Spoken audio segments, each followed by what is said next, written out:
Daremos início ao próximo, que será o terceiro painel deste evento, seguindo os mesmos moldes dos dois primeiros.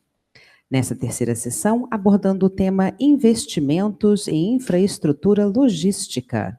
Como palestrante, gostaríamos de convidar ao palco o Executive Chairman da Brookfield, Luiz Ildefonso Simões Lopes.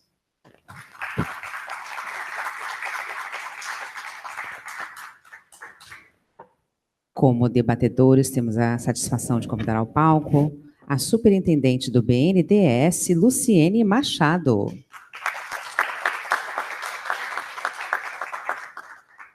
O Relações Institucionais da Multiterminais, Márcio Sete Fortes.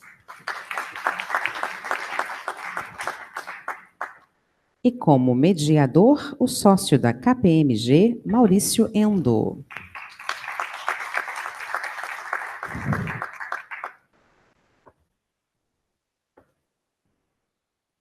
Convido para que se acomodem. Damos então início a esta sessão, passando a palavra para o mediador, Maurício Endo. Boa tarde a todos. Começar agradecendo ao Tomás pelo convite para moderar esse painel aqui. E também agradecer aí os organizadores do evento, participar do Rio Money Forum, para debater sobre investimentos em infraestrutura logística, né? Todos sabemos que as necessidades são gigantescas, em todos os modais, posso imaginar, na área de infraestrutura logística, seja em rodovias, ferrovias, portos, aeroportos, né? E também outras áreas também de infraestrutura, de energia em geral. O Brasil ainda é um país que a gente precisa avançar muito nessa agenda. Nos últimos anos, eu creio que temos tido sucesso, né, de atrair mais investimentos através de concessões, mas acho que há muito por fazer ainda nos próximos anos. Com isso, para iniciar o painel, eu gostaria de convidar o Luiz para fazer uma apresentação, né, Luiz? E depois passamos para comentários do Márcio, da Multiterminais, e também da Luciene. E, na sequência, abrimos uma série de perguntas e respostas. Márcio, ou Luiz, por favor.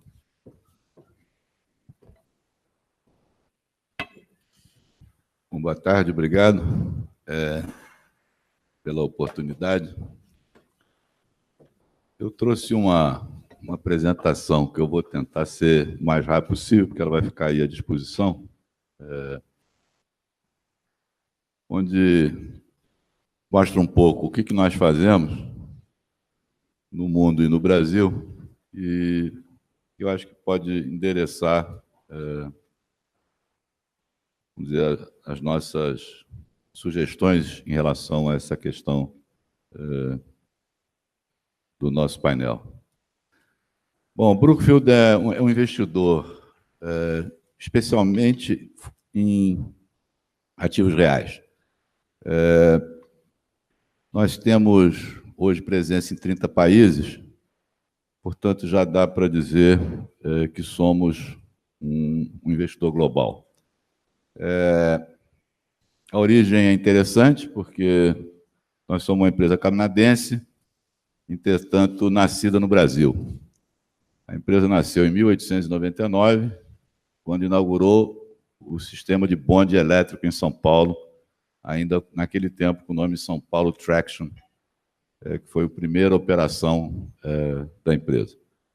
Não era uma subsidiária de uma empresa canadense no Brasil, era uma empresa criada no Brasil.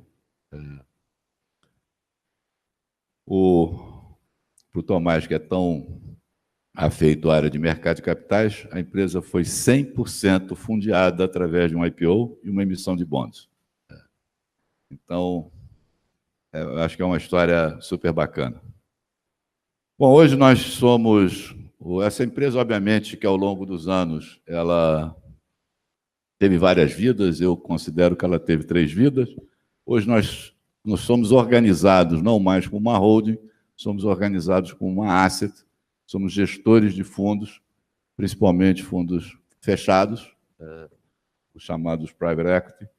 E é um negócio hoje grande, são quase 300 bilhões de dólares sob gestão, então é um negócio significativo, cerca de 700 profissionais de investimento, e nós temos 3 níveis. Nós temos uma companhia em cima, que é a Asset, que ela tem um caráter curioso, porque ela é, ao mesmo tempo, uma empresa listada em bolsa, mas ela é uma partnership, ela é controlada por uma partnership, um modelo clássico assim, de banco de investimento, onde os principais gestores da companhia são os controladores e que indicam 50% dos membros do board. E embaixo nós temos 4 unidades que são listadas em bolsa também, só que elas têm um formato diferente, que são 4 fundos listados em bolsa. É algo que não é tão comum aqui. Esses 4 fundos são listados na Bolsa de Nova York. Um deles também é listado, ou 2 deles também são listados em Toronto. Mas são instrumentos criados para permitir que a gente dê acesso aos nossos negócios a diferentes tipos de capital. Então, qualquer poupador que queira investir algum dinheiro nos negócios que a gente investe, pode fazê-lo via bolsa. As ações, em geral, desses fundos têm valor de $40, mais ou menos. Então, a partir de $40, qualquer um pode investir, co-investir nos nossos negócios. Pode investir na holding, que é a empresa que é a controladora, que é a Asset, que ela tem os investimentos diversificados, ou pode fazer os investimentos por unidade de negócios que a gente tem. Então, pode fazer investimento só na unidade de real estate ou só em infraestrutura. O nosso negócio de geração de energia renovável ele é separado do negócio de infraestrutura, também listado separado, ou na unidade que é mais nova, que é essa unidade de private equity, que faz investimentos variados. A área de real estate, com certeza, é a que predomina, isso até porque o estoque, né, de real estate do mundo o maior negócio que existe no mundo é real estate. Aí está a distribuição, mais ou menos, dos nossos investimentos. Os Estados Unidos se destaca com mais da metade do volume de investimentos, mas o interessante é ver que a América do Sul, hoje, ela já é maior do que o Canadá. E essa é uma história que a empresa nasceu aqui, virou canadense, lá pelos anos 50. O Canadá depois chegou num certo momento que era 80%, 90% do negócio. Hoje a América do Sul, e o Brasil é o mais importante dentro da América do Sul, já é maior como volume de investimentos do que o Canadá. Aqui tem um comercial, a empresa tem uma série de prêmios que eu vou passar, a mesma coisa em relação à responsabilidade social. Esse é um tema extremamente caro em todas as nossas empresas investidas. E eu destaco aqui segurança do trabalho. Segurança do trabalho, para nós, e compliance, são os 2 níveis mais altos, que eu diria que é no nível paranoico. Um exemplo, eu já trabalhei no passado, estou há 25 anos no grupo, mas antes disso eu já tive em grupo estrangeiro, onde havia, obviamente, problemas de segurança do trabalho e havia atenção à segurança do trabalho, mas eu não conheço nenhuma outra empresa, nem essa no passado, nem nenhuma outra, pode ser que exista, mas eu não conheço, onde qualquer relatório feito por qualquer CEO de qualquer das nossas investidas, e elas são muitas e espalhadas significativamente pelo mundo, qualquer CEO tem que começar o seu relatório para qualquer um, seja interno, seja para o board, seja para acionistas, relatando o que houve em termos de segurança do trabalho naquele mês anterior ou naquele trimestre. E qualquer acidente de trabalho que tenha um nível de severidade maior, quem tem que reportar o que houve, por que houve e o que está sendo feito para corrigir é o próprio CEO. Não é o chefe da área de um departamento de segurança, não, não, não. É o CEO, é o presidente da companhia. Alguns já foram demitidos, embora terem ótima performance, não tomaram conta corretamente. E esse é um princípio que eu diria, eu não sou religioso, mas é um princípio calvinista da empresa. É inaceitável, do ponto de vista ético, que alguém saia de casa para vir trabalhar e sofra algum acidente sério ou morte. Isso é absolutamente inaceitável. Eu estou só frisando isso, porque eu acho isso uma característica muito importante para nós e que eu acho que é uma diferenciação importante dos princípios da companhia. Aí estão os escritórios corporativos, onde nós estamos distribuídos em alguns lugares não tão bons como o Rio de Janeiro, mas como tem sempre gente que gosta de qualquer coisa, então, felizmente, a gente tem profissionais interessados em morar nessas outras localidades. Do ponto de vista de infraestrutura, o nosso negócio principal como infraestrutura é transporte. Eu sei que logística é um negócio que tem... O tema é logística, e logística tem mais de um sentido. A interpretação mais ampla de logística é um pouco voltada a exército, a guerra, a forma de você dispor de tudo necessário para realizar alguma tarefa. Nós não estamos na logística nesse sentido, nós estamos, entretanto, sob transporte, principalmente. Nós temos outras coisas, como estão aí nesse slide, mas transporte, e transporte sob vários ângulos, é o nosso negócio principal na área de infraestrutura. Aí está a nossa presença na América do Sul. Além do Brasil, nós estamos no Chile, Colômbia e Peru. O Colômbia e Peru são países que têm permitido crescimento importante dos nossos investimentos. Infelizmente, eles não têm a escala suficiente. A América do Sul é gerida, os investimentos na América do Sul são geridos do Brasil. Mas, infelizmente, a gente não consegue crescer muito porque essas são economias pequenas em relação à economia brasileira. Aqui está o que nós temos no Brasil. No Brasil, nós temos o primeiro investimento ali, que é a VLI. A VLI, para quem não conhece, é a maior ferrovia do país, são quase 5.000 quilômetros de ferrovia. Ela foi um carve-out da Vale. Basicamente, ela herdou todo o negócio de transporte ferroviário que a Vale tinha, que não era minério de ferro. Então, nós não fazemos minério de ferro. Ela é uma ferrovia extremamente voltada à agricultura, principalmente transporte de grãos para um lado e fertilizantes para o outro.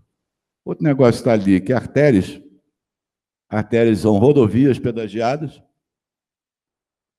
Nós estamos aqui vendo mas na frente tem um mapa que a gente vai ver, eu vou deixar para depois. Quantum é transporte de elétrons, que são linhas de transmissão, e NTS são gasodutos, a rede de gasodutos que nós adquirimos da Petrobras no ano passado. Indo um pouco em artérias,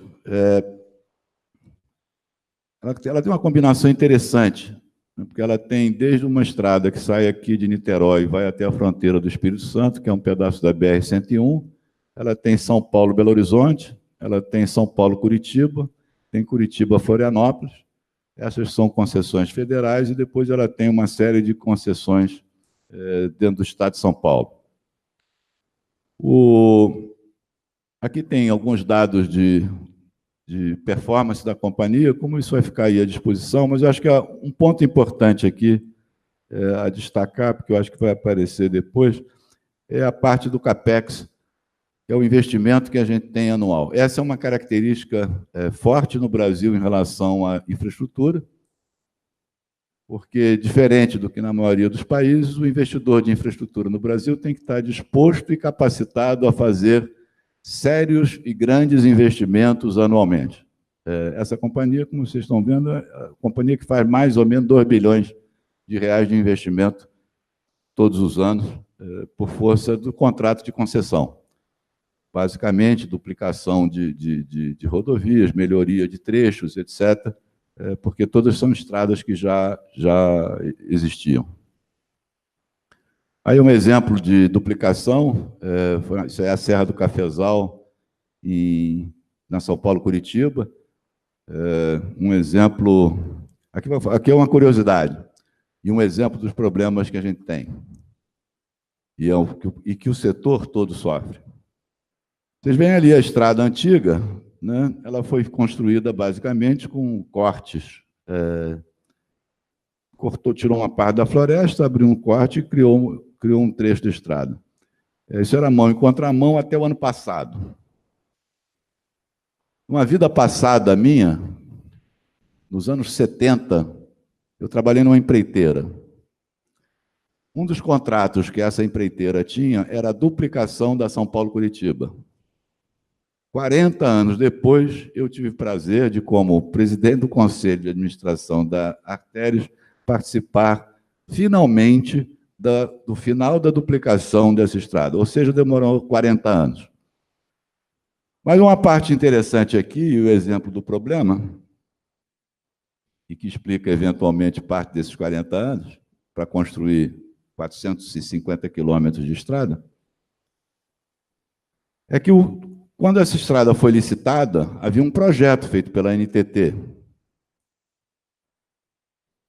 E, com base naquele projeto, foi feito, obviamente, o orçamento. Com base no orçamento, foi calculado qual era o pedágio que deveria ser cobrado, e o leilão, nesta época em que foi feito isso aqui, era por base no pedágio. Então, foi adotado uma premissa de pedágio X, porque o investimento era Y. Quando chegou na hora de realizar este investimento aqui, o IBAMA chegou e disse: no way, não, de jeito nenhum, não vai construir, vocês não estão autorizados a tirar floresta nenhuma, porque isso aqui é um pedaço de mata, da Mata Atlântica, único no estado de São Paulo, é uma reserva, de fato é uma beleza. Então não pode. Bom, demorou 7 anos. Ao longo de 7 anos, houve uma queda de braço entre o IBAMA e a NTT, discutindo a NTT se fazia sentido fazer um projeto que, obviamente, custava muito mais caro, porque esse pedaço da Serra do Cafezal foi todo construído com viadutos e túneis. Lembra muito imigrantes, exatamente por causa da limitação da autorização para supressão de vegetação. Então, você só podia cortar as árvores onde vão os pilares dos viadutos.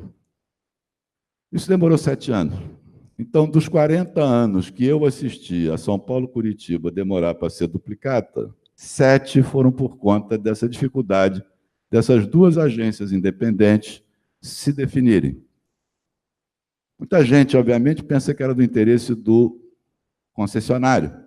O interesse do concessionário não era esse. O nosso interesse é: diga-me o que fazer, nós faremos, e, obviamente, me reequilibre o valor. Se for custar mais caro do que o projeto original, ajuste no preço do pedágio ou no prazo da concessão. São as duas formas de fazer. E esse é um dos maiores dramas que a gente enfrenta, e não só nessa parte de rodovias. Aqui é a VLI de ferrovias. A ferrovia mais importante que a gente tem é que cruza Tocantins, e que vai dar, que é a chamada Norte-Sul, que encontra lá em cima com a ferrovia do Carajás e vai até o porto, no Maranhão, no Porto de Itaqui. Ela recebe fertilizante, desce com fertilizante para toda essa área do Mapitoba e sobe com soja e milho para exportação. A segunda ferrovia interessante que a gente tem é a antiga FCA. Eu sei que tem muita crítica em relação à FCA, porque a FCA tem uma série de trechos que são desativados até hoje, mas, para ter uma ideia, o volume de carga que a FCA aumentou nos últimos 7 anos é de 30 vezes. Então, você aumentar 30 vezes o volume de carga em ferrovia é consequência de muito investimento. A outra coisa importante que nós fizemos foi... A história desse negócio, ele é um negócio de integração. Ele basicamente tem no interior do país, ele tem centros de coleta ou de devolução da mercadoria, ou seja, a gente recebe soja de caminhão, coloca em silos, carrega no trem, leva embora, trem esse que chegou com fertilizante que foi descarregado ali. Portanto, quanto mais eficiente for esse processo de carga e descarga, melhor a rentabilidade do negócio. Nós construímos já 6 terminais desses, multimodais, e o tempo é mais ou menos o seguinte: o que demorava 40 horas para descarregar e carregar um trem, hoje a gente faz em 6. Considerando que cada trem são 3 locomotivas, 250 vagões, imagina o custo hora que você está tendo, que você está economizando e, portanto, dando de eficiência. O último investimento feito por nós, importante, é um terminal no Porto de Santos, onde ele é praticamente focado em açúcar. Ele é açúcar que vem do interior de São Paulo e de Goiás, transportado pela FCA. Ele também embarca soja e ele também recebe líquidos. Esse foi um investimento importante feito. É um negócio extremamente interessante e com um retorno super interessante. Eu acho dificilmente você encontra alguém com um negócio semelhante, com retornos desse nível em outra parte do mundo. Aí está a lista de clientes, mais ou menos, como você vê, mais de quase 60% do negócio é agrícola. Aí o crescimento de receita é outra coisa. Isso aqui eu acho que é o Brasil. Esse é o exemplo do Brasil. É tudo extremamente difícil, é super complicado, você enfrenta dificuldades enormes, mas num negócio básico como ferrovia, você consegue crescer 15% ao ano, consistentemente. Poucos lugares do mundo permitem algo assim. Aí está a parte de investimentos, como eu disse, esse material vai ficar aí à disposição, portanto, não vou... Mas aqui está a história Eu falei 40 horas, que era o último prazo há 3 anos atrás. Originalmente eram quase 65 horas para descarregar um trem. E viraram 6. É impressionante. Está aí o terminal em Santos. NTS, gasodutos. Essa é uma rede que a Petrobras leiloou no ano retrasado, foi completada a transação no ano passado. É um investimento de cerca de 5 bilhões de dólares que nós fizemos. Ele atende, basicamente, a maior parte do mercado brasileiro, que é Rio, São Paulo e Minas. Ele é um negócio que, ao mesmo tempo, é estável, porque ele está todo contratado.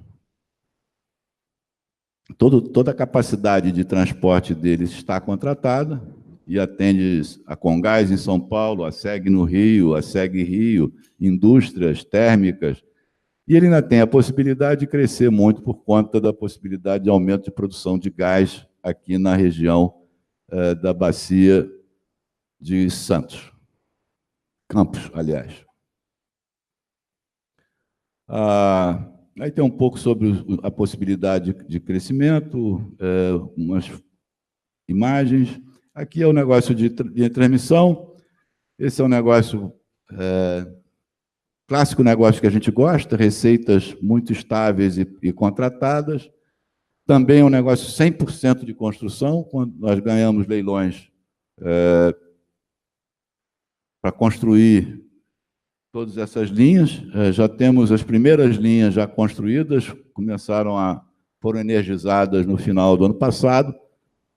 É um negócio interessante. Ele tem pouca volatilidade, ele é quase que uma renda fixa, mas é função principalmente da mudança da matriz energética no Brasil, com grande parte da produção de energia eólica no Nordeste, gerando necessidade de novas linhas de transmissão que não existiam lá na região, porque naquela região não se gerava energia hidráulica, que era a preponderante. Então, aí no mapa as linhas, aí algumas fotos da construção, e aí a gente chega acho que na parte interessante. Embora a gente tenha ouvido uns números de envelhecimento acelerado da população nos painéis da parte da manhã, o fato é que o país atrai ainda por ter uma população ainda relativamente jovem e uma possibilidade de expansão de classe média muito grande. A segunda parte é que a gente tem uma demanda reprimida enorme na parte de infraestrutura. Tudo que se olha, tudo que se vê em qualquer setor, a demanda é brutal. Não está aqui na apresentação, porque para nós a gente considera, o painel era especialmente sobre logística, um investimento em infraestrutura que nós temos também, que é no setor de saneamento. Nós adquirimos da Odebrecht a maior empresa privada de saneamento do Brasil. Serve mais ou menos 17 milhões de pessoas. E esse é um negócio assim, com possibilidade de expansão gigantesca pela vergonhosa situação que nós temos na área de saneamento, onde eu vou dar o número do Rio de Janeiro. O Rio de Janeiro trata 30%, cidade do Rio de Janeiro, trata 30% do esgoto produzido. Niterói trata 100%. A única diferença é que quem é concessionário no Rio de Janeiro da maior parte da cidade é a SEDAI, e em Niterói é privado há mais ou menos 15 anos. Niterói coleta e trata 100% do esgoto. Nós estamos tratando 30%. A segunda parte, o terceiro ponto importante para nós é a questão de um sistema político estável. O sistema político estável, para mim, para nós, é democracia. E, portanto, essa é uma das razões por que nós investimos no Brasil. Provavelmente nós temos uma disposição para tomar mais risco do que a maioria dos investidores estrangeiros pelo fato de estar aqui há tantos anos. E a empresa, ao longo desses quase 120 anos, teve sucesso, teve seus fracassos, teve seus problemas, mas é ganhador. O Brasil sempre foi um grande produtor de resultados para a companhia.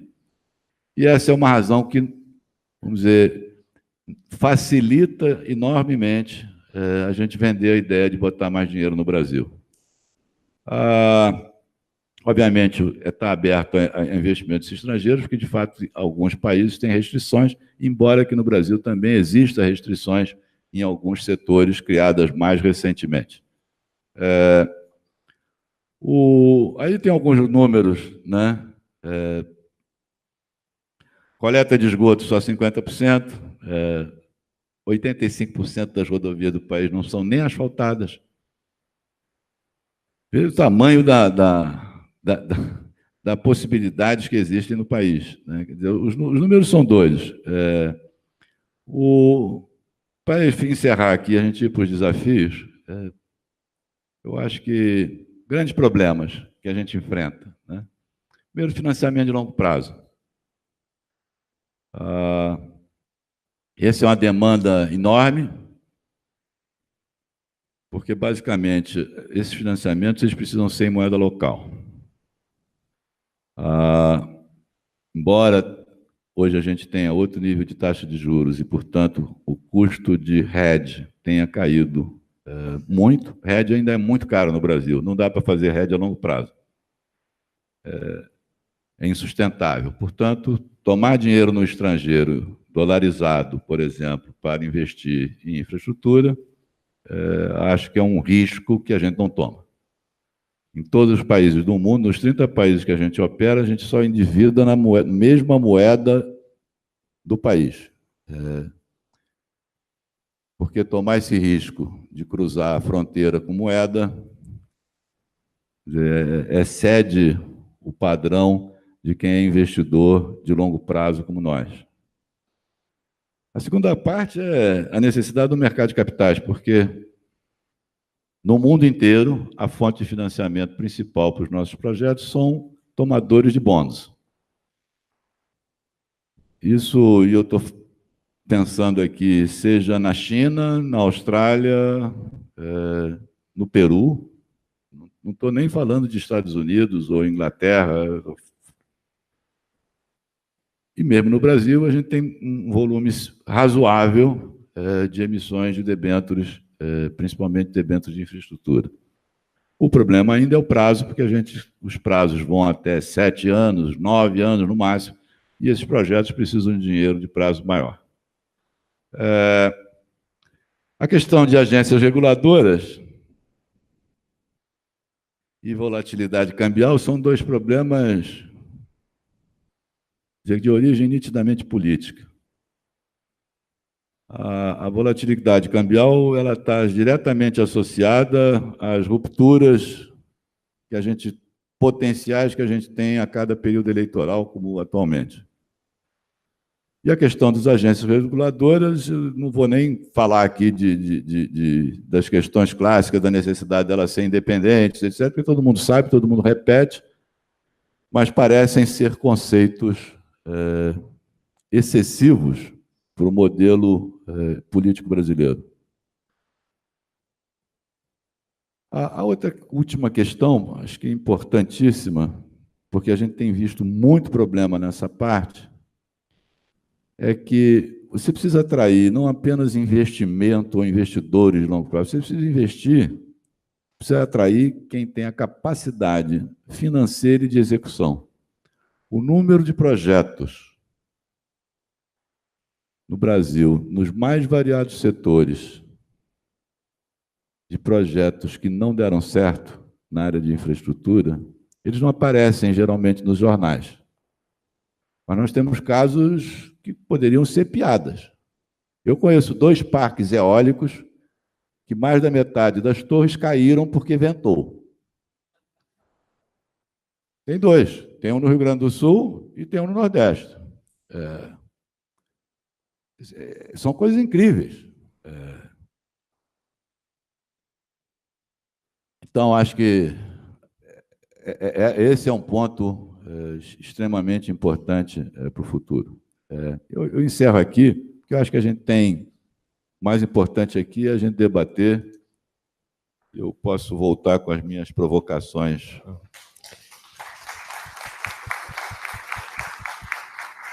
Bom, Luiz, excelente apresentação para a gente começar o nosso painel. Acho que a Brookfield realmente tem sido um dos principais, se não o principal investidor no mercado brasileiro de infraestrutura nos últimos anos, né?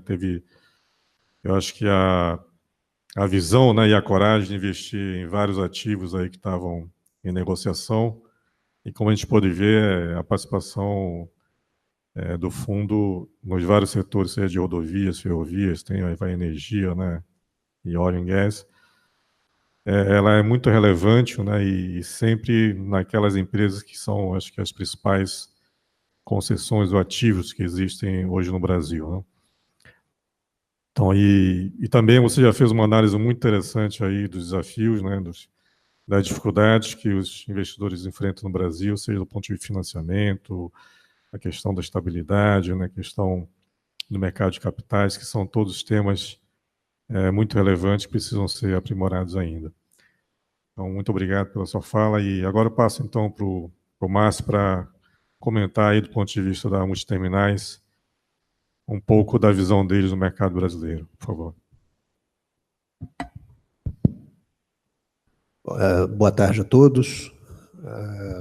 O Grupo Multiterminais é um grupo nacional, ele é brasileiro, nasceu aqui na década de 80, movido por um interesse específico relativo à melhoria do serviço de cargas que chegavam e saíam aqui no estado do Rio de Janeiro, especificamente falando da operação portuária.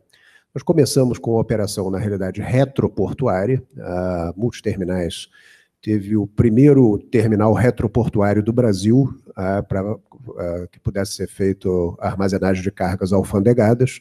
Esse terminal retroportuário funcionou durante muito tempo ali no Caju, na área atrás dos terminais de contêineres. E com a Lei dos Portos de 1993, que na época era chamada de Lei dos Portos, depois substituída 20 anos depois pela atual Lei dos Portos, as concessões de serviços portuários foram feitas aqui no Rio de Janeiro, a licitação foi feita e a Multiterminais passou a ser responsável pelo terminal de contêineres do Porto do Rio de Janeiro. Nós temos dois terminais, um da Libra, outro da Multirio. Multirio é uma das empresas do grupo, e nós passamos a ser responsáveis pelo terminal de contêineres da Multirio aqui. E também o terminal de veículos. Quem passa na ponte Rio-Niterói, a caminho de Niterói, basta olhar à direita, você vai ver ali o terminal de veículos da Multicar. A Multicar é uma das empresas do grupo, e aquele também... nós também, mais uma vez, fomos pioneiros ali, primeiro pioneiros com o TRA, o Terminal Retroportuário Alfandegado, foi o primeiro do Brasil, e depois pioneiros com o Terminal de Veículos, foi o primeiro terminal exclusivamente dedicado a veículos no Brasil. Hoje, o terminal da Multicar funciona em área contígua ao terminal da Multirio. Na Multirio nós fazemos operação de carga e descarga de contêineres e carga geral, pallets, etc., carga solta. E também cargas de projeto, quando atendemos projetos específicos. Nós temos alguns cases aí de bastante sucesso, com cargas bastante volumosas, que nós já fizemos no passado, e não nos limitamos exclusivamente às operações portuárias. Nós temos também as operações de portos secos no interior. Essas operações de portos secos com armazenagem alfandegada são outro viés da companhia e que complementa, em parte, a atividade portuária que nós temos. O Porto do Rio de Janeiro, ele deixou de ser um bocado aquele patinho feio que vinha sendo pintado, não só o Porto do Rio de Janeiro, mas como o setor portuário como um todo, vinha sendo pintado como um grande vilão no comércio exterior, do gargalo logístico que nós somos, que nós somos entendidos como sendo um gargalo logístico, porque a partir das concessões da Lei de 93, da Lei dos Portos de 93, os operadores privados que passaram a operar melhoraram bastante, enormemente, a questão de eficiência portuária no que diz respeito à velocidade de movimentação das cargas, redução de custos nas operações, inclusive com a aplicação de métodos mais racionais, introdução de softwares, estudos específicos para que pudesse ser melhorado e, sobretudo, o entendimento com a mão de obra portuária e os sindicatos que já havia. O que precisava ser feito não era simplesmente o ente privado, vencedor da licitação, entrar e começar a operar. Havia muita coisa ali que precisava ser feita, principalmente o aparelhamento do porto. O terminal, ou os dois terminais, tanto da Libra quanto da Multirio, a Multirio é a empresa do grupo Multiterminais, tanto um quanto o outro, eles precisavam fortemente serem modernizados. Essa modernização ela vem num primeiro momento, com aquisição de equipamentos, reforço do cais, estaqueamento, entre outras coisas, para que o cais se torne, pelo menos, capaz de movimentar cargas a uma velocidade carga e descarga que se aproximasse mais dos parâmetros europeus. Nós tínhamos que melhorar isso, nós fomos atrás, inclusive com alguns indicadores bastante interessantes e reduzindo toda aquela questão, levando a zero toda a questão de acidentes de trabalho no terminal. Passados cerca de 13 anos da concessão, 12 para 13 anos da concessão, a concessão é de 25 anos, renovável por mais 25, a economia vinha crescendo a passos largos, não é bem diferente desse cenário que nós enfrentamos agora, a economia vinha crescendo a passos largos e o terminal precisava se atualizar novamente, não só para atender um possível aumento de demanda pelos serviços portuários, e que fique bem claro, o Porto do Rio de Janeiro aqui, ele também é fator de atratividade para investimentos de outra natureza. Os investimentos estruturantes que são realizados, construções de fábricas, investimento externo direto, toda a mesorregião do Vale do Paraíba que está ali com o setor automobilístico, os sistemistas que se instalaram, as novas empresas, os novos investimentos que vieram para o Rio de Janeiro ao longo da última década e meia, eles contam com o Porto do Rio de Janeiro. Não é só porque nós somos o maior arrecadador de CMS que temos essa importância, é porque essas empresas precisam da gente. Se o porto não funciona direito, se o Porto do Rio de Janeiro não é capaz de atender as demandas existentes, as empresas não têm a razão de estar aqui. A proximidade de estar aqui é também contar com a importação de insumos e a exportação de produtos acabados. Então, as empresas precisam de um terminal portuário eficiente, e nós tratamos de melhorar essa eficiência. Não foi exclusivamente pelo critério só de melhorar a eficiência e produzir um serviço a custo mais baixo. Naturalmente, isso é a ponta de lança da coisa. Mas havia um outro fator aqui, no Porto do Rio de Janeiro, que não é exclusivo do Porto do Rio de Janeiro. Esse outro fator se refere especificamente àquilo que aconteceu com qualquer porto ao redor do mundo. Os navios, porta-contêineres especificamente, foram crescendo de tamanho numa velocidade muito superior àquela prevista. Então você passa do Panamax para o Post-Panamax, do Post-Panamax para o Super Post-Panamax, daqui a pouco você está no Super Size Maersk. Só tem uma coisa, os navios cresceram numa velocidade tão grande que os portos não se adequaram a tempo para poder recebê-los. Portos com calado natural, com profundidade capaz de receber esses navios é uma coisa, mas outros portos, como o Porto do Rio de Janeiro, o Porto do Rio de Janeiro, para quem não sabe, ele carece de uma dragagem. Sem a dragagem, o navio não entra. E não é dragar só o berço de atracação, onde o navio vai fazer sua operação de carga e descarga. É desde lá da boca da baía. Você tem que dragar o canal de acesso, não só com a profundidade correta, mas com a largura correta também. Tem que fazer a dragagem, tem que dragar a bacia de evolução, que é onde o navio gira para poder entrar certinho no cais de atracação, e o berço de atracação também. Então, isso tem que ser muito bem feito, senão depois você fica operando ali com a maré no limite da coisa. E o que aconteceu? O exemplo mais claro é o Canal do Panamá. O Canal do Panamá concluiu recentemente suas obras de expansão. Foram obras de expansão que duraram 10 anos, só que quando ele concluiu suas obras de expansão, ele já não conseguiu pegar as novas categorias de navios que chegaram. Os novos navios já não entram no Canal do Panamá porque tem a boca muito larga, o calado muito profundo, eles já não conseguem cruzar o Canal do Panamá. Houve, evidentemente, para o setor de navegação, um problema sério, porque você começou a ter aumento da capacidade de oferta e o comércio internacional não cresceu naquela velocidade que se esperava. Se você voltar lá atrás com números do Banco Mundial, quando você está saindo ali dos acordos de Bretton Woods, no final da Segunda Guerra Mundial, ainda no final da Segunda Guerra Mundial, você percebe que o comércio mundial correspondia a 10% do PIB mundial. Cerca de 50 anos depois, já em 1999, os mesmos dados do Banco Mundial mostram que esse comércio mundial correspondia a 25% do PIB mundial. Então havia um crescimento ali, havia uma euforia, toda aquela questão da globalização, mercados integrados, então se esperava que crescesse muito mais. Hoje, se você olha, nós estamos a 30%. Nós crescemos pouco. em relação àquilo que podia ter sido ampliado ao longo da última década e meia. O que significa o seguinte: os navios cresceram demais, então você passou a ter uma capacidade ociosa, e alguma coisa tinha que acontecer. A Hanjin, o maior armador da Coreia do Sul, quebrou, acabou quebrando. Mas voltamos ao Porto do Rio de Janeiro. Nós fizemos, por conta dessa necessidade de adequação aos novos navios também, um investimento de 500 milhões aqui no Porto do Rio de Janeiro. A Libra fez outro investimento de 500 milhões, foram um bi no total. Esse é um investimento para a Multi-Rio, o terminal de contêineres, e para a Multicar, esses 500 milhões que nós fizemos.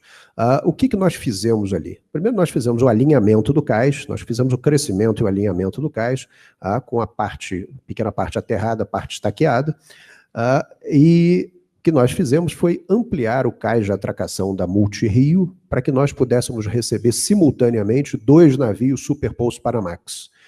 Era necessário fazer isso porque nós conseguimos receber 2 Pouso Panamax. Mas quando chegasse um Superpouso Panamax, ele já ocupava a maior parte do cais e não deixava espaço para outro. Então nós tivemos que ampliar o cais de atracação para fazer uma operação simultânea com 2 Superpouso Panamax. Hoje já está funcionando assim.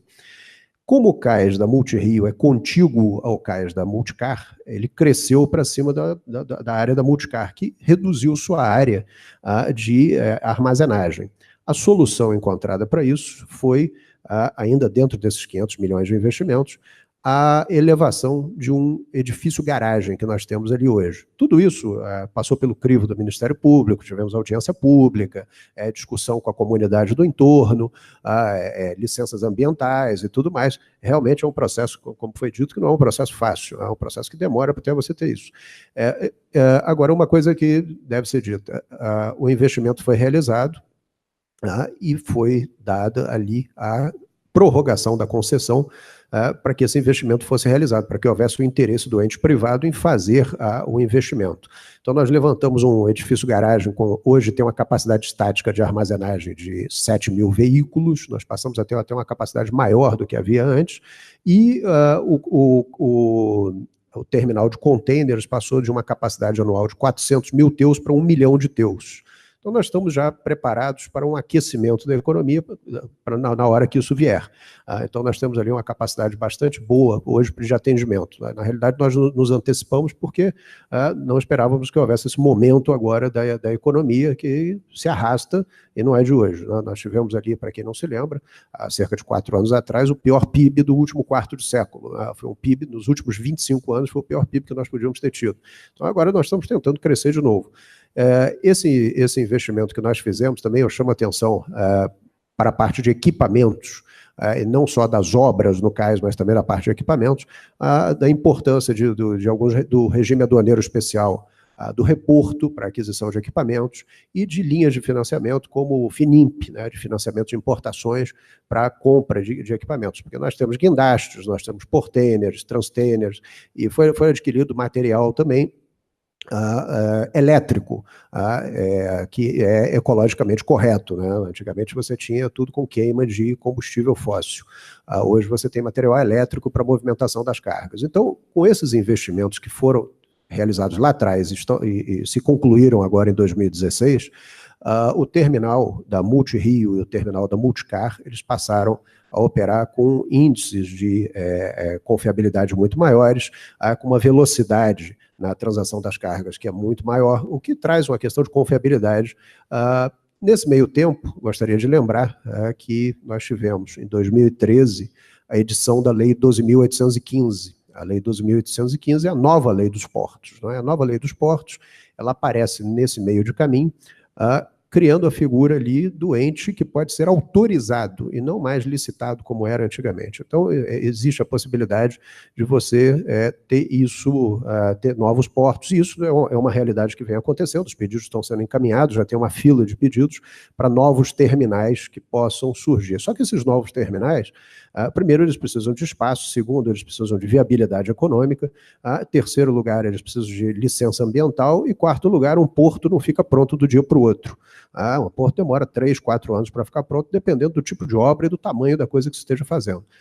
Então, isso são possíveis melhorias que ainda possam acontecer, mas ensejaram uma disputa entre a nova lei que ia ser editada e os antigos concessionários na questão de que esses novos entes autorizados poderiam, justamente por não estar, novos entes autorizados não estarem submetidos a outorga, pagamentos que estão previstos no edital de licitação, eles teriam custos menores na atração de cargas. Mas essa é uma realidade que ainda não se configurou, e o Porto do Rio de Janeiro hoje ele segue bem melhor do que ele era nos últimos anos. Nós temos aí hoje um índice de confiabilidade muito maior, com redução de perdas, inclusive redução de acidentes de trabalho.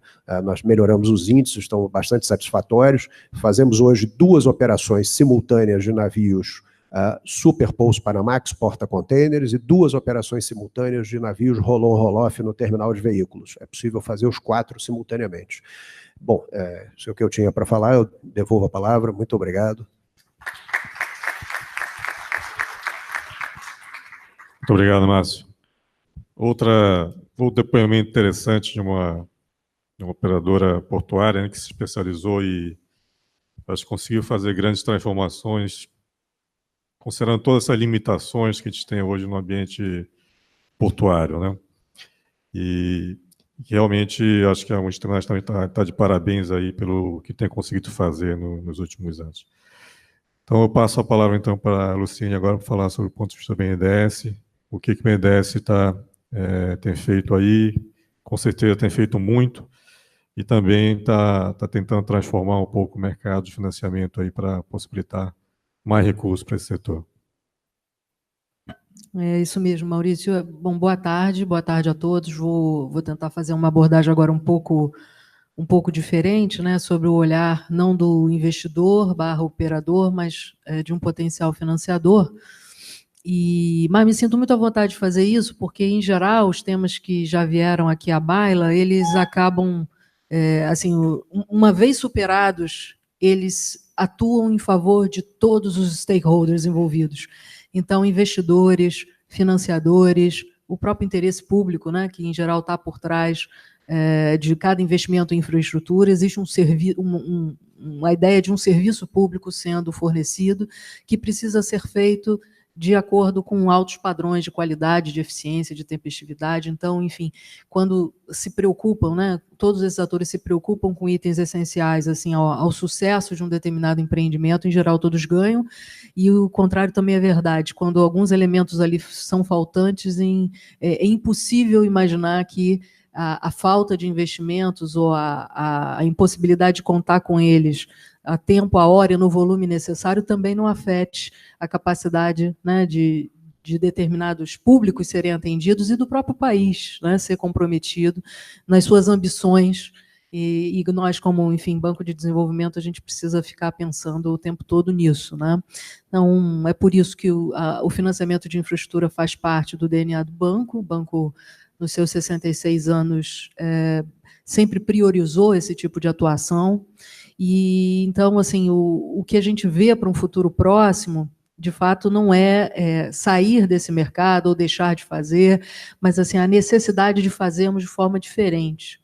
Primeiro, diferente em que medida, né? Talvez primeiro em magnitude, né? Magnitude porque o país que investe hoje menos de 1,5% do PIB em todos os segmentos de infraestrutura, e se a gente olhar segmento por segmento, a logística, inclusive, que é o tema aqui do painel, é talvez assim, um dos que, nos anos recentes, foi mais penalizada, né?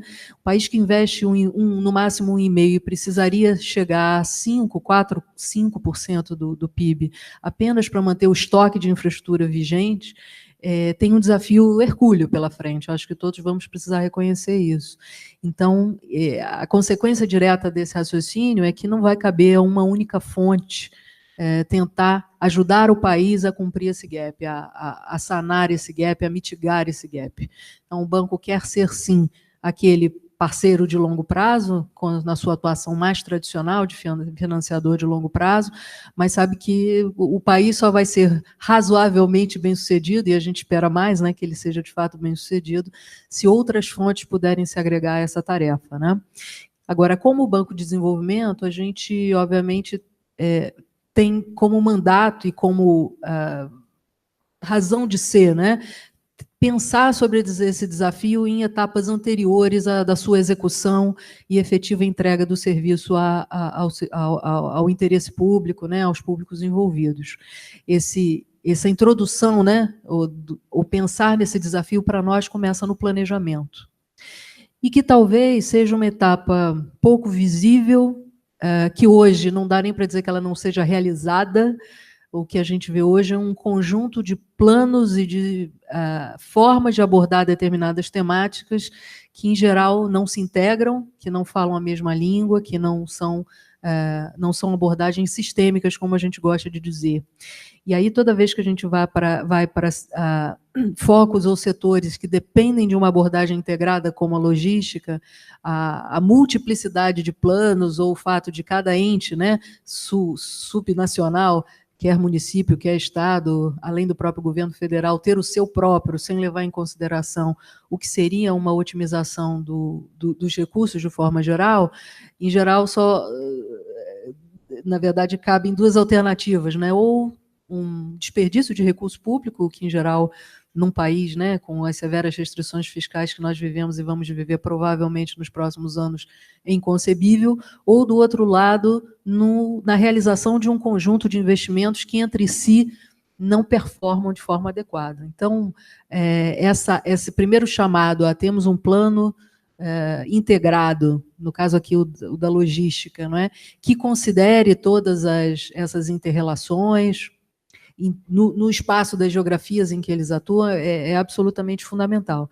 A gente viu, então, com razoável felicidade, né, assim, agora em julho, o governo aprovar um Plano Nacional de Logística, olhando para um horizonte aí de 2030, prevendo, né, nos principais modais, um aumento, por exemplo, do transporte de carga ferroviário como importante, e apontando, pelo menos, como seriam as rotas para chegar nesse percentual. Vejam que um país de dimensões continentais como o nosso, que tem uma malha ferroviária, apesar dos investimentos que foram feitos a partir da privatização da rede ferroviária, bastante importantes, bastante relevantes, mas ainda assim, hoje, a carga transportada, né, via ferrovias é da ordem de 15%, esse plano quer chegar a 30%, 31%, então, de fato, um aumento significativo, mas nada absolutamente fora do padrão, ou que não encontre paradigma em outros países,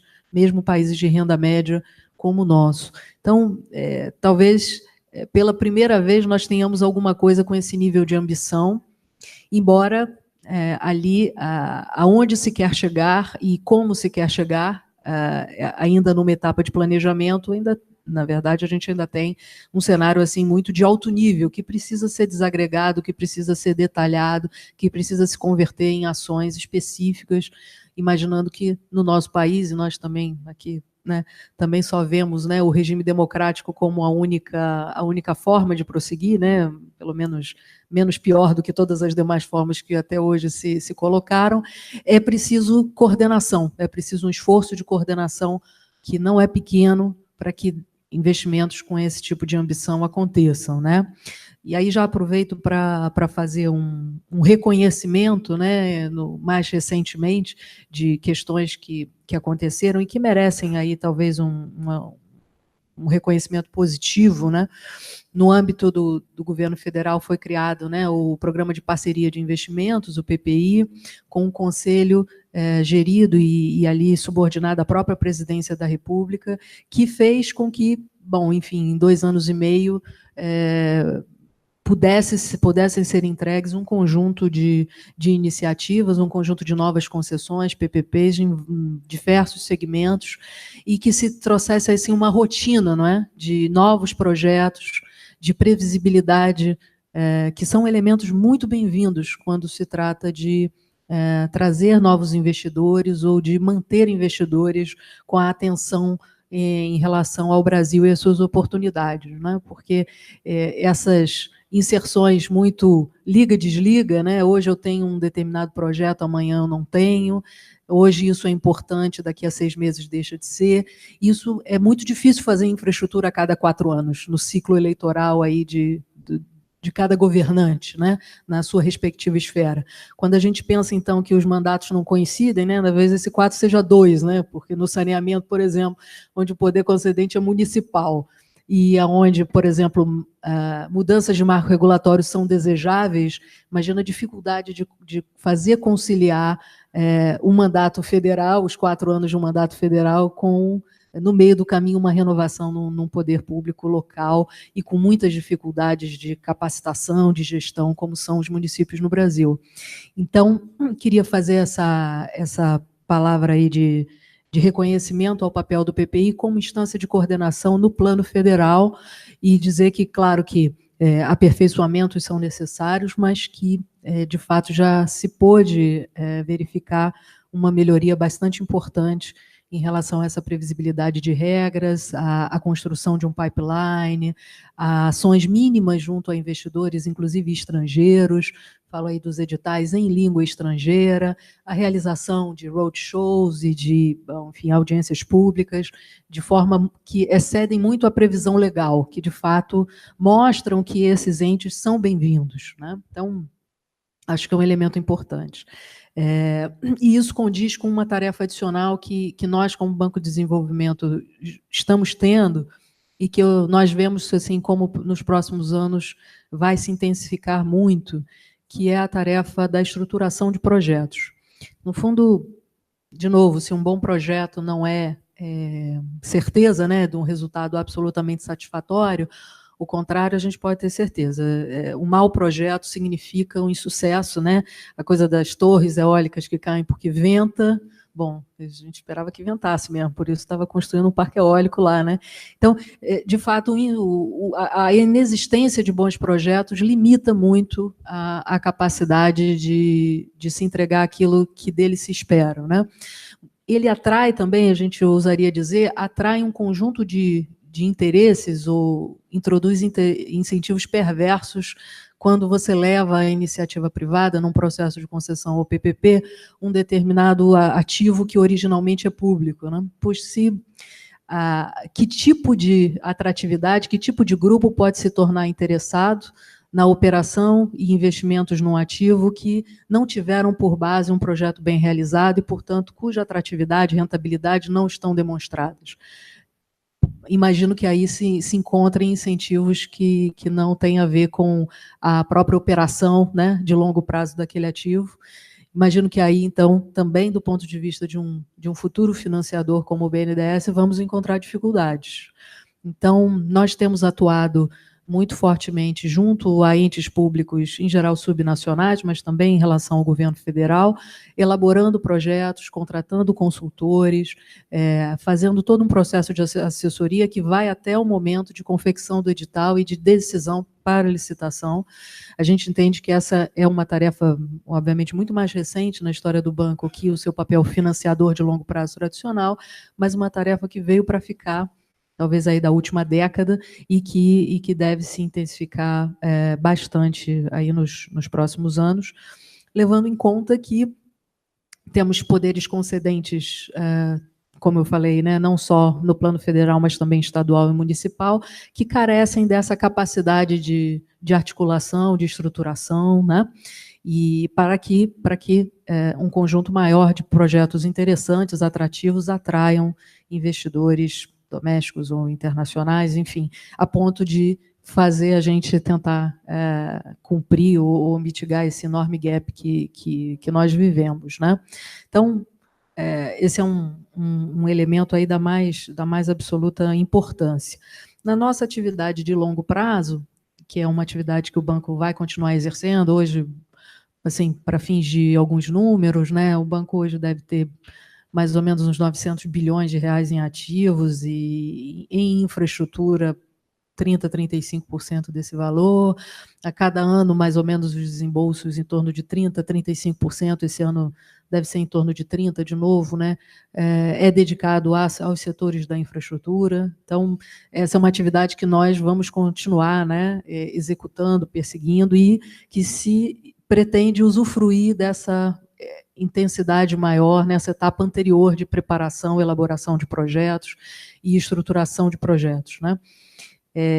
E provavelmente não estaremos sozinhos nessa atividade de financiamento de longo prazo.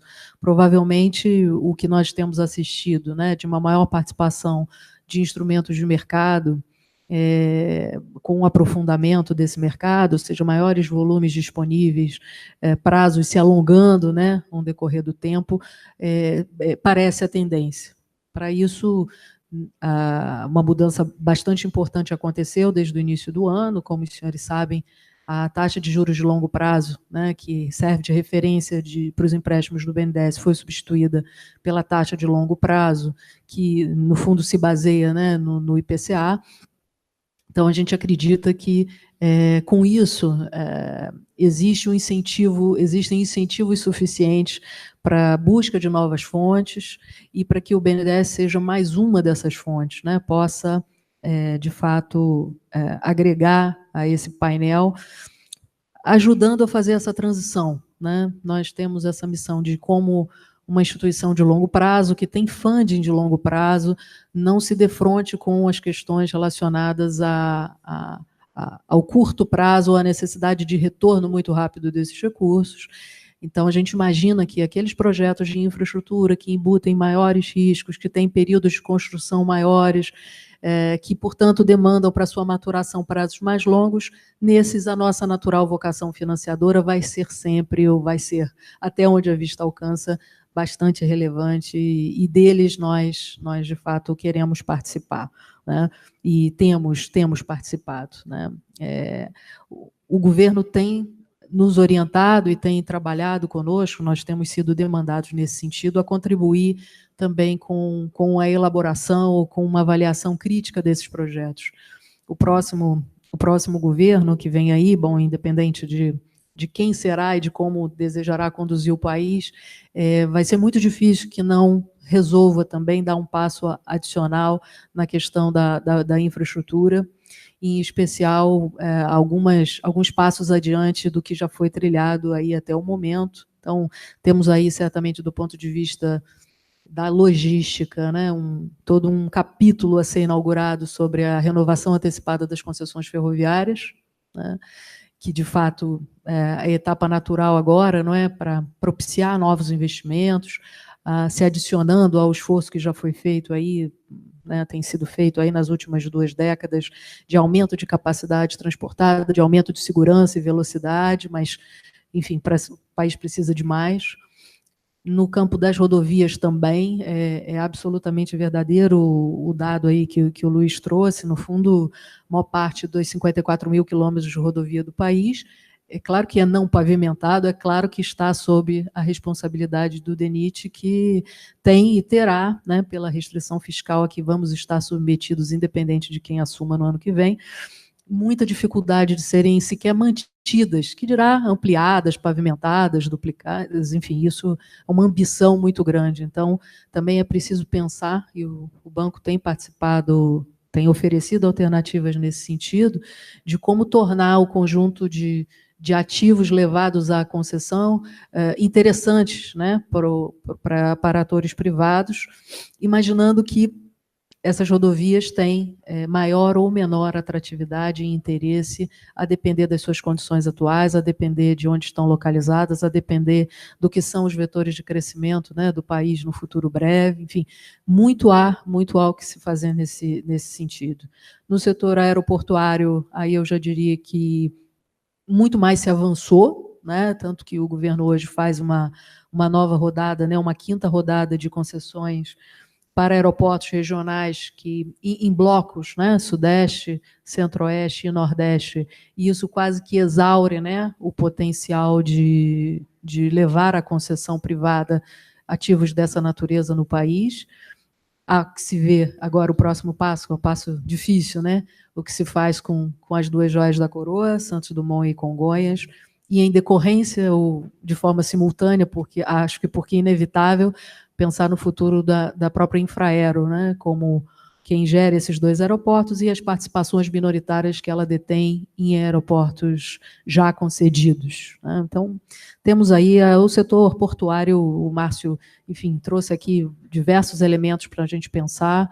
Eu não vou me alongar a respeito, mas acho que o campo da logística é um campo bastante relevante, bastante fértil, pensando no plano nacional ainda, né, no plano do governo federal, dentre os segmentos que trazem desafios. É claro que, se a gente for para o que de fato existe de demanda em setores de infraestrutura social, por exemplo, bom, aí o seminário aqui vai ser curto para a gente falar de tanta coisa. O Luiz trouxe os elementos do saneamento, se a gente trouxesse os da mobilidade urbana, enfim, trabalho não falta realmente. E portanto, talvez para terminar, só dizer que nós também nos aliamos a esse grande diagnóstico, né, sobre os principais entraves, desafios e barreiras de podermos avançar mais depressa em todos esses segmentos, né? Se a gente fosse exercitar aqui algum nível de priorização de temas, acho que mais recentemente o tema da insegurança jurídica, se a gente puder capturar nele uma série de elementos que estão presentes, ele deve ser o mais importante, o mais determinante. E ele acaba, de novo, como eu falei no início, afetando todos os atores, né? Todos acabam sujeitos a isso. E com insegurança jurídica, eu quero falar sobre a ausência de regras, ou há regras que são modificadas, questões relativas ao marco regulatório, que não estão consolidadas, ou que são passíveis de determinadas interpretações, que vêm a posteriori, né, de compromissos já firmados, reversão de simplesmente, né, reversões de regra, né, e que são muito difíceis de explicar, né, muito difíceis de explicar para investidores, tanto domésticos quanto estrangeiros também. O conjunto de intervenientes num determinado processo, né, na realização de um determinado investimento, cujas atribuições e mandatos não estão claras. Acho que isso também pode ficar capturado aí pelo conceito de insegurança jurídica. O ativismo dos órgãos de controle recente, né, mais recente que nós temos visto, e que traz de novo, traz inseguranças, traz pontos de interrogação ao longo do caminho que não estavam visíveis desde o início, porque, de fato, se a consequência sobre essas dúvidas fosse, muito bem, a partir de agora vai ser desta outra forma, como reconhecidamente essa outra forma difere do cenário original, reequilibra-se de alguma forma o compromisso original, da forma como o contrato ali estabeleceu, muito bem, mas em geral não é isso que acontece. Em geral, se coloca um grande questionamento, cujo equacionamento não está claro, e uma situação de desequilíbrio perdura em detrimento de todos de todos mesmo, né, todos os envolvidos. Agências reguladoras, eu acho que também vamos todos concordar que é muito difícil hoje fazer um contrato com um horizonte de tempo de 30, 35 anos, e imaginar que conseguimos prever nele tudo aquilo que podia acontecer, né? Isso não acontece, né? Um contrato de concessão, um contrato de PPP, um contrato com esse prazo é, quase que por definição, um contrato incompleto. Ele precisa de gestão ativa, ele precisa de participação desses entes que estão ali olhando de forma equânime, ou pelo menos foi assim, né, que o projeto, aonde, né, a gente tem a experiência internacional das agências reguladoras bem-sucedida, esse ente, ele olha todos os interesses, pondera todos os interesses e traz uma solução para a mesa que seja capaz de conciliá-los, equacioná-los, enfim, à luz daquilo que está vigente.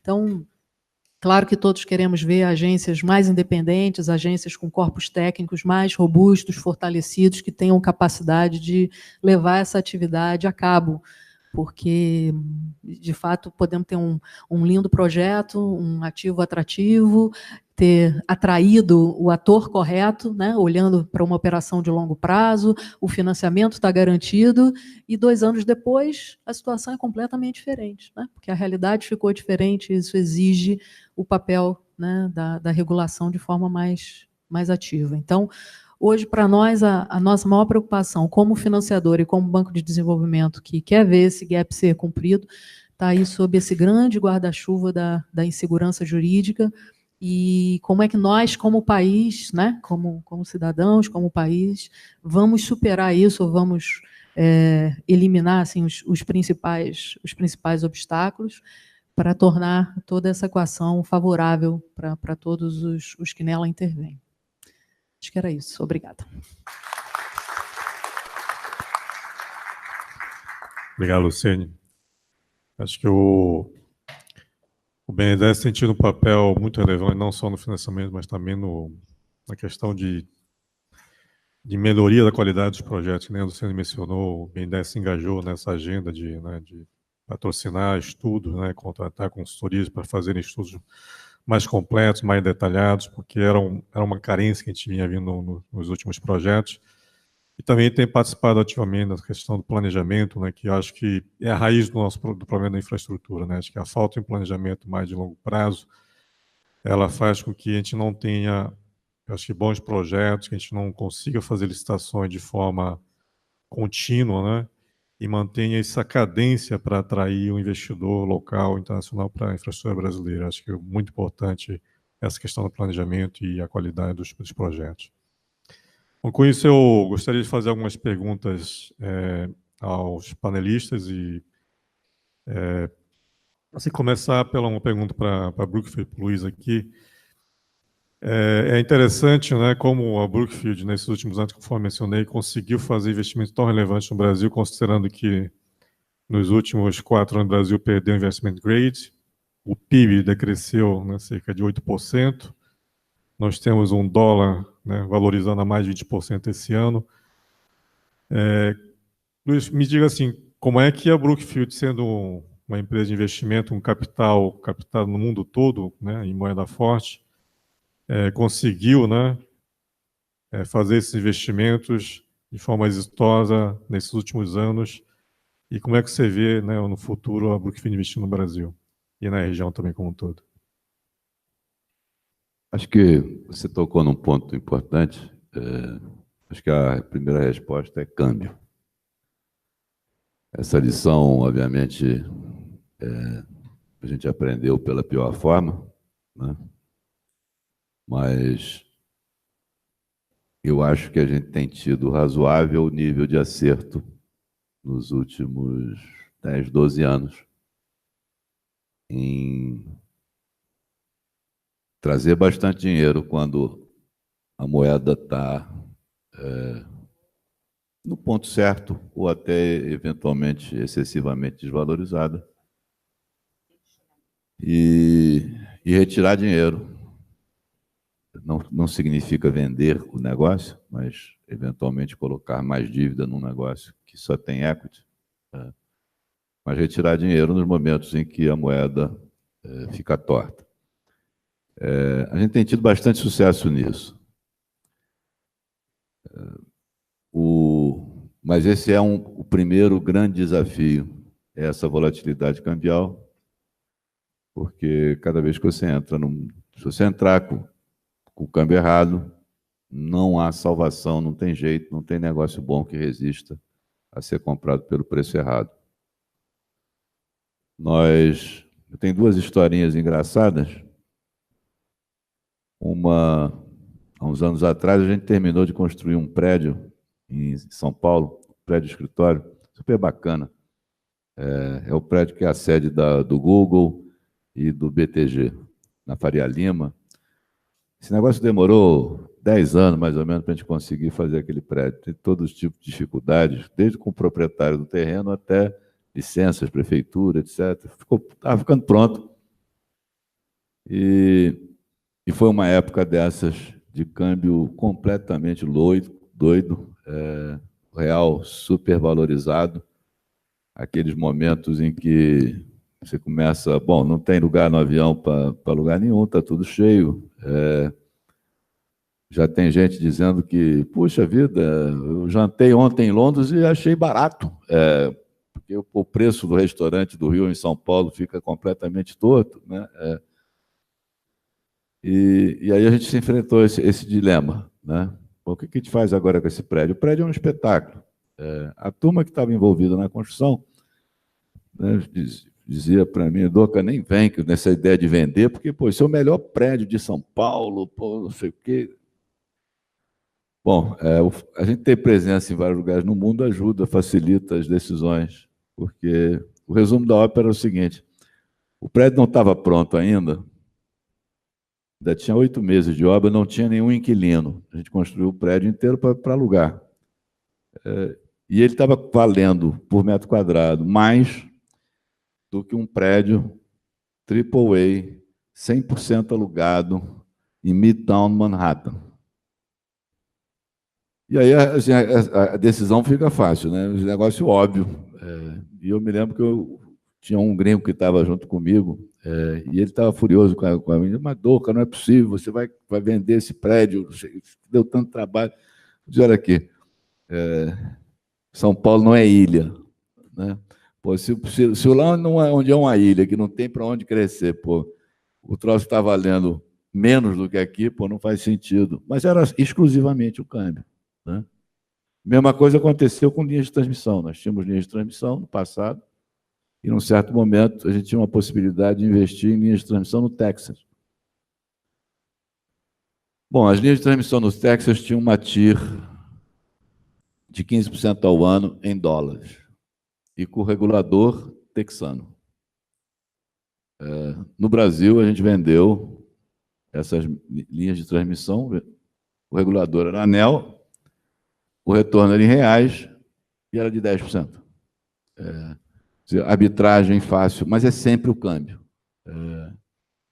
Então, acho que a primeira questão é a gente entrar e sair, não tem jeito, enquanto... Por isso é que é o problema da volatilidade cambial. A segunda questão, acho que uma das características da Brookfield é ser o que os gringos gostam de chamar de contrarian investor, né? Quer dizer, basicamente, a gente gosta de ir onde está todo mundo indo embora, no mínimo, curiosamente, para olhar se tem fundamento. E essa é a vantagem do Brasil para nós. Quer dizer, o fato da empresa ter nascido aqui, estar aqui há tantos anos, ter tido sucesso nesses anos todos, nos dá mais coragem. Só o futuro dirá, obviamente, se a gente fez loucura, mas nós trouxemos cerca de 15 bilhões de dólares de capital, não é empréstimo, é capital, nos últimos 4 anos.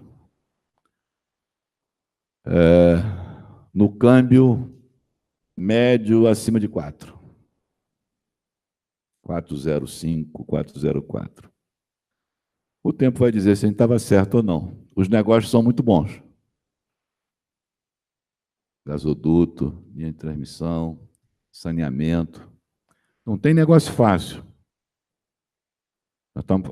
Se a gente falou de regulador, a nossa empresa de saneamento, nós temos 23 agências reguladoras diferentes, que decidem de forma absolutamente diferente, para tratar de água e esgoto, coisa que a água do Tocantins ou de São Paulo ou do Maranhão não deveria ser muito diferente, né?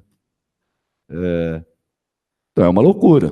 A dificuldade é incrível.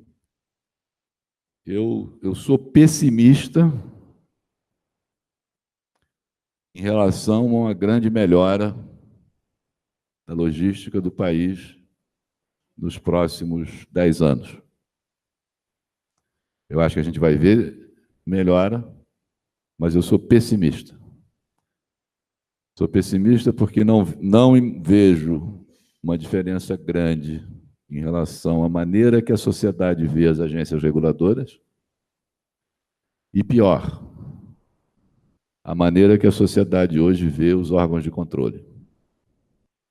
Nós botamos uma pirâmide de cabeça para baixo. O auditor analisa a operação antes dela ser realizada. Nós fizemos... O país está louco. E esse sistema, se por acaso ele fosse eficiente, a gente não tinha visto tudo que aconteceu. Esses órgãos de controle teriam impedido. Então, a gente está num sistema... Eu sou pessimista. Acho que a gente vai continuar cumprindo as nossas obrigações, investir 2 bilhões de reais por ano, se conseguir, para realizar as melhorias nas rodovias que a gente tem que fazer, por força do contrato, mas coisas novas, importantes, eu, infelizmente, acho que vai ser difícil. Eu não vejo, por exemplo, nenhum projeto. Nós temos 42 hidrelétricas nesse país. Eu não vejo nenhuma possibilidade de alguém fazer um investimento importante em hidrelétrica tão cedo. Porque as últimas que foram construídas estão um embrolho total. Está tudo na justiça, liminar para todo lado. Então, infelizmente, não sei se é a velhice, mas eu estou pessimista de que a gente possa fazer o que é necessário. Conseguir, não é nem recuperar o perdido, não. É só investir aquilo que é necessário. Eu acho que a gente não vai conseguir, porque eu não vejo essa mudança, e a mudança é da sociedade. Enquanto a sociedade achar que os US da vida, TCUs, AGUs, etc., são a solução, ou não não exercer sua força para que as agências reguladoras, de fato, sejam tratadas de forma profissional, eu acho que as coisas acontecem, mas acontecem com prazos incríveis. Obrigado, Luiz. Acho que é uma visão muito realista, né? E a gente não pode deixar de concordar. Mas a gente, como consultores, né, e o Banco de Desenvolvimento, a gente continua batalhando para a gente tentar mudar essa situação e, oxalá, a gente consiga ajudar a mudar um pouco a situação no futuro próximo. Sim?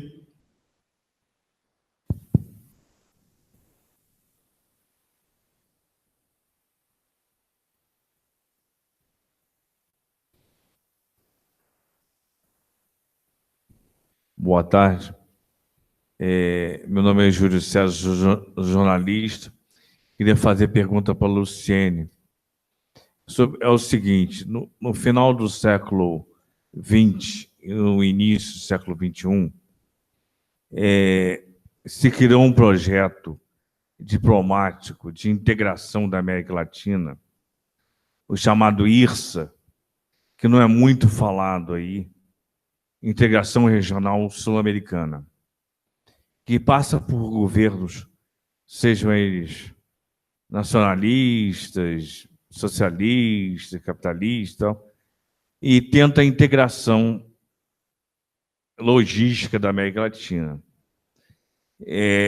com obras tentando ligar o Oceano Atlântico com o Oceano Pacífico, com várias obras. Aí eu queria que você falasse sobre isso. Eu posso falar assim um pouquinho, depois a gente pode até falar um pouco mais, porque acompanhei aí uma parte dessas discussões de perto, mas só para nivelar, né, a IRSA era uma iniciativa de integração, né, da América do Sul, e aí no plano de infraestrutura ela se convertia, né, como o Júlio falou, em um conjunto de projetos mais diferentes setores que visavam realmente uma abordagem assim mais sistêmica, e talvez o que tenha ficado mais visível para a opinião pública acabasse sendo essa, do ponto de vista brasileiro, né, essa busca de rotas para acesso ao Pacífico, né, que, de fato, se a gente olhar, né, que projetos foram desenvolvidos 15 anos depois, talvez, né, desde a primeira iniciativa lá, já tem cerca de 15 anos, muito poucos foram desenvolvidos, né? O que nós vimos, né? Existia um determinado nível de convergência no plano político entre os que sentavam, né, tinham assento no âmbito dessa iniciativa, mas que, na prática, quando determinados projetos tinham interesse de determinados atores para serem realizados, aquela visão sistêmica ela acabava abandonada. No fundo, era muito difícil convergir o que era a abordagem sistêmica, né, de um conjunto de ativos em determinados segmentos de infraestrutura com os interesses específicos de determinados atores para sua realização.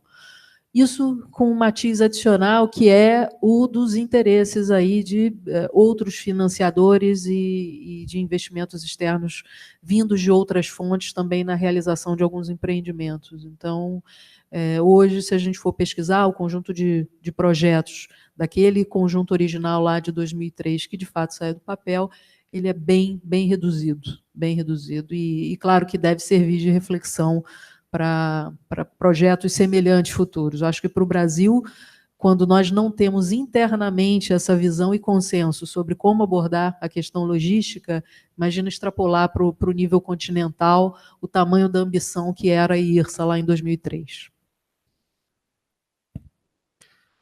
Eu queria fazer uma segunda pergunta aqui para o Márcio, né?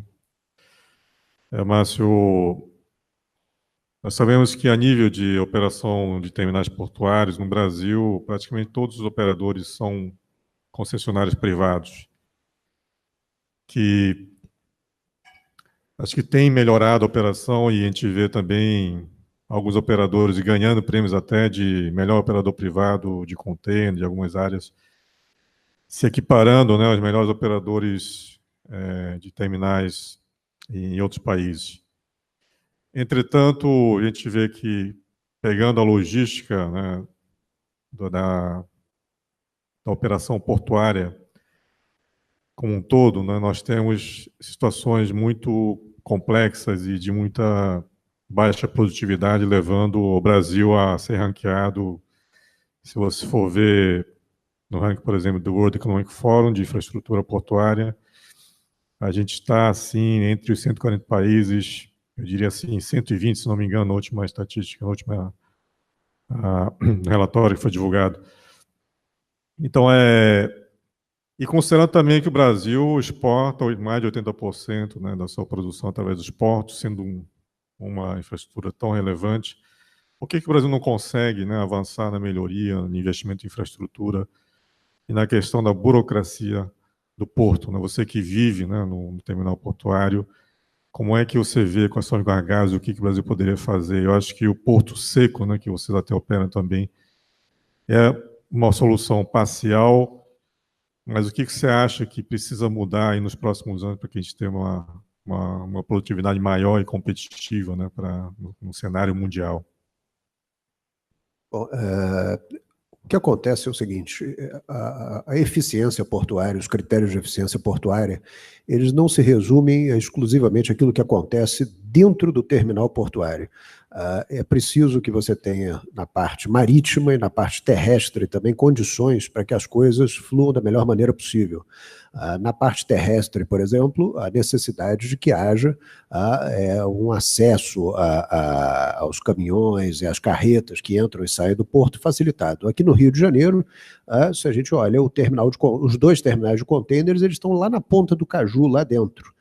E a avenida que leva até lá dentro é uma avenida muito estreita, o que inevitavelmente provoca engarrafamentos de carretas o dia inteiro, tanto para um lado quanto para o outro, tanto para entrada quanto saída.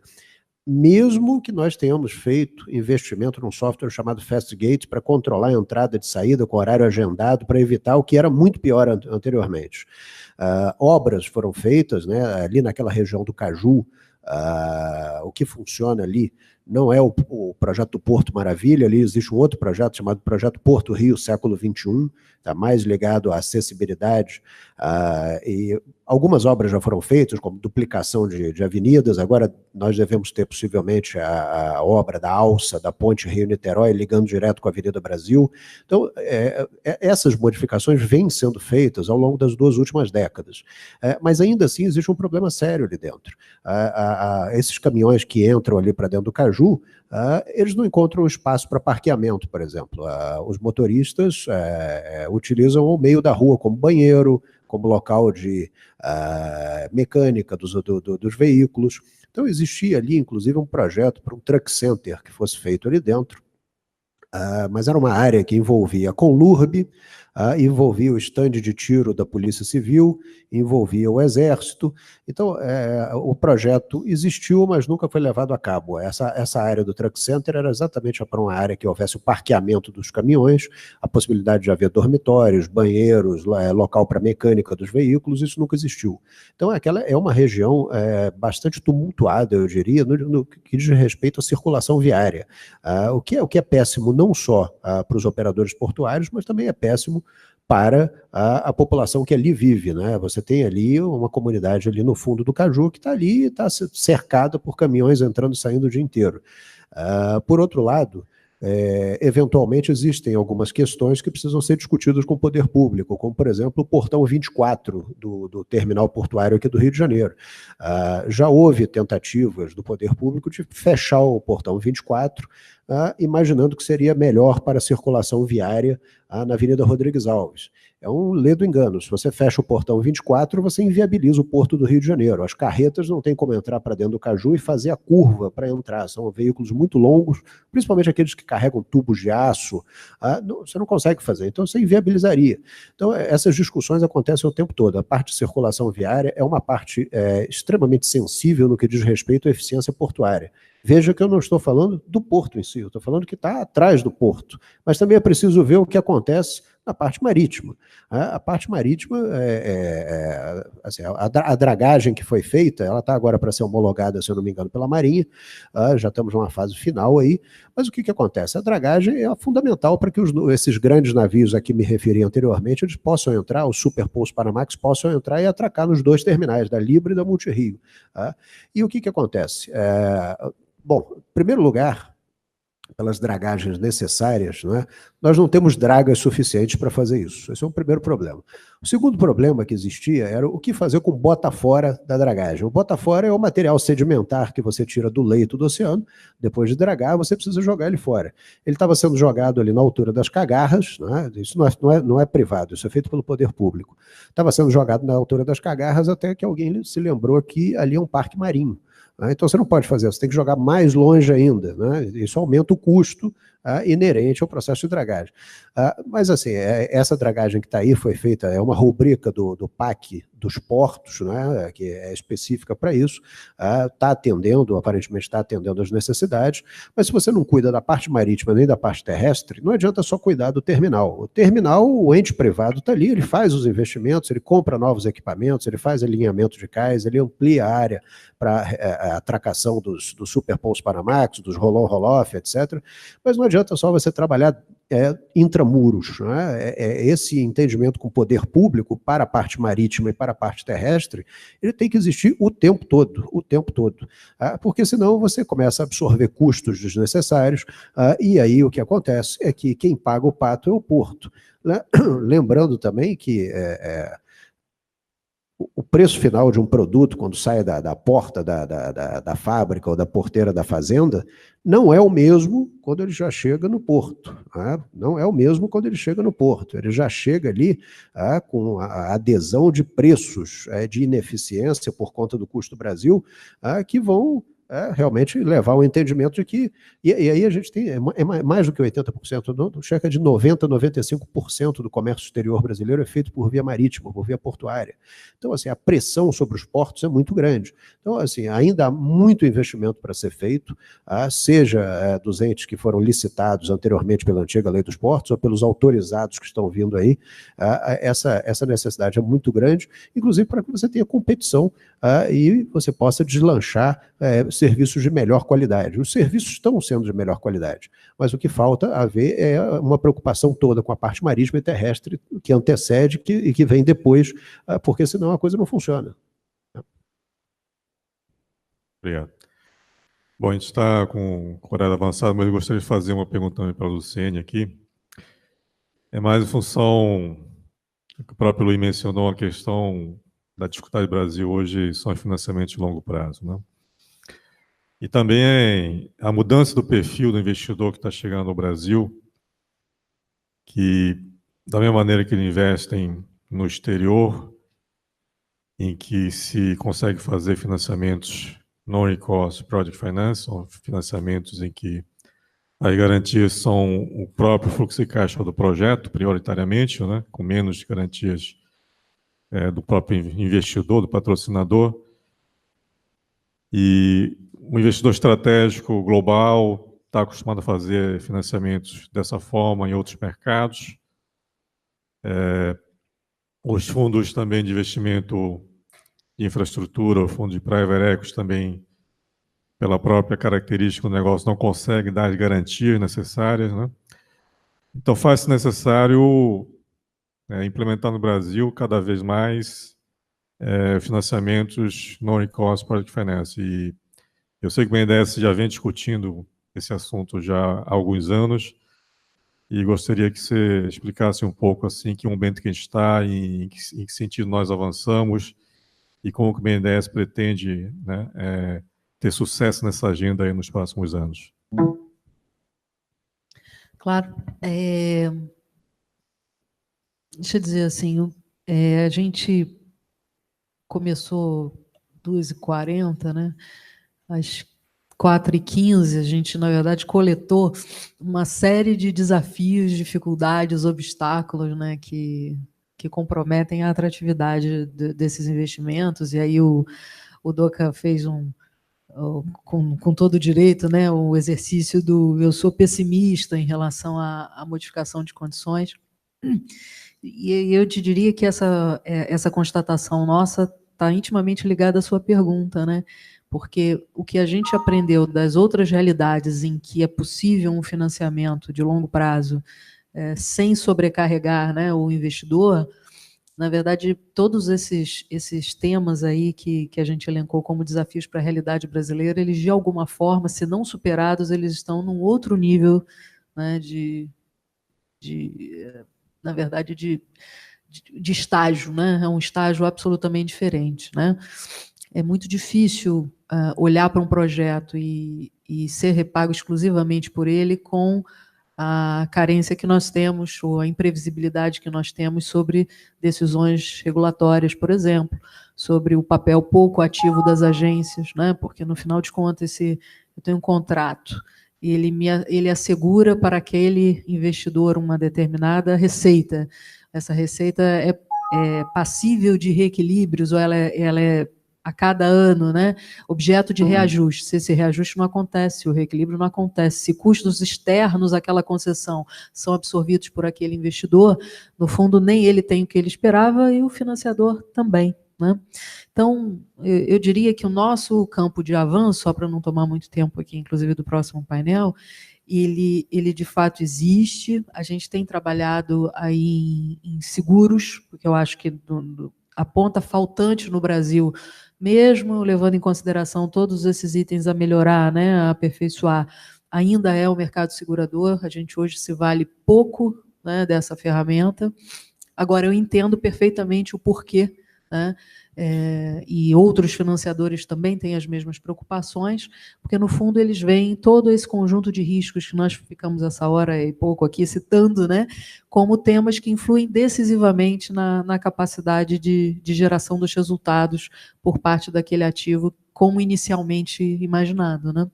Então, acho que a gente vai ter que avançar em relação a isso.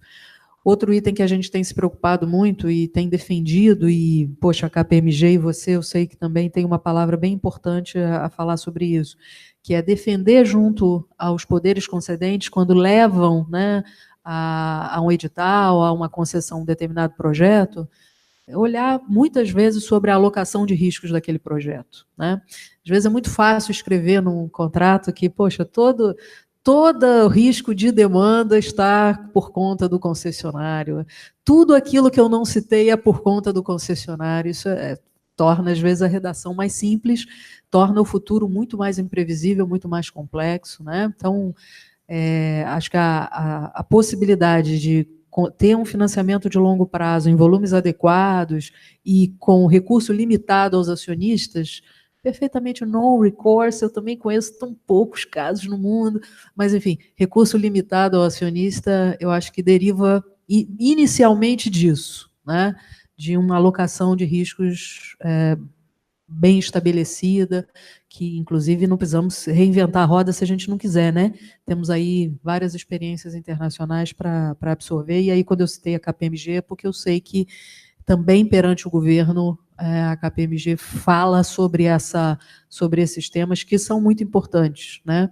E que, no fundo, dizem para frente como é que os riscos vão poder ser suportados. Se inicialmente eles cabem integralmente ao concessionário, bom, então realmente temos aí uma capacidade mais limitada de desobrigar este concessionário, ou por quem fala por ele, num cenário de tantas incertezas e pouca previsibilidade como a gente descreveu aqui nessa hora e meia de painel.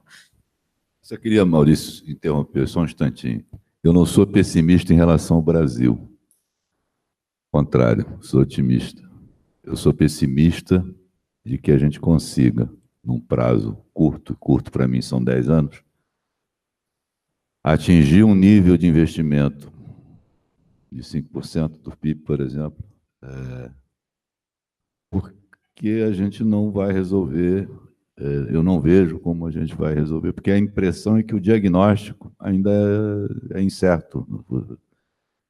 O mesmo problema que foi citado aqui pelo Márcio no Porto do Rio é impressionante, mas nós vivemos no Porto de Santos.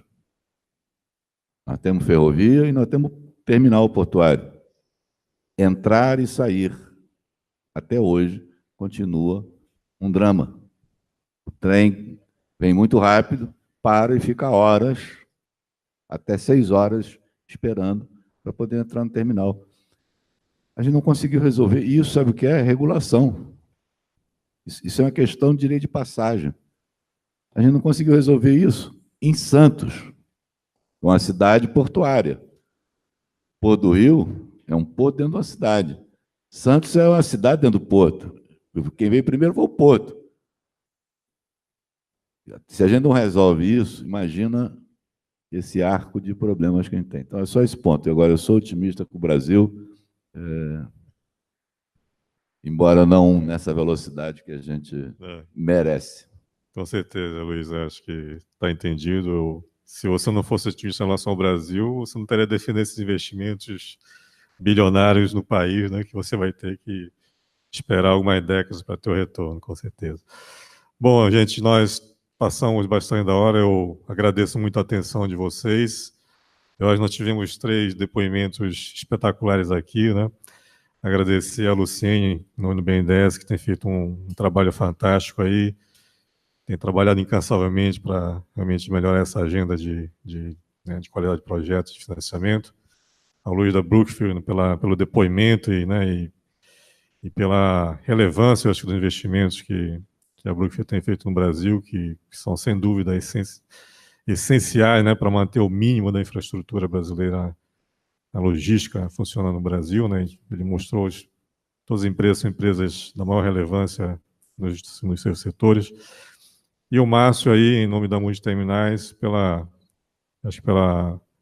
batalha diária que ele enfrenta nos portos também, fazendo uma operação de qualidade, né, mas sofrendo todas as limitações aí na questão de acesso, tanto, né, terrestre como marítimo, que são os principais gargalos hoje dos nossos portos.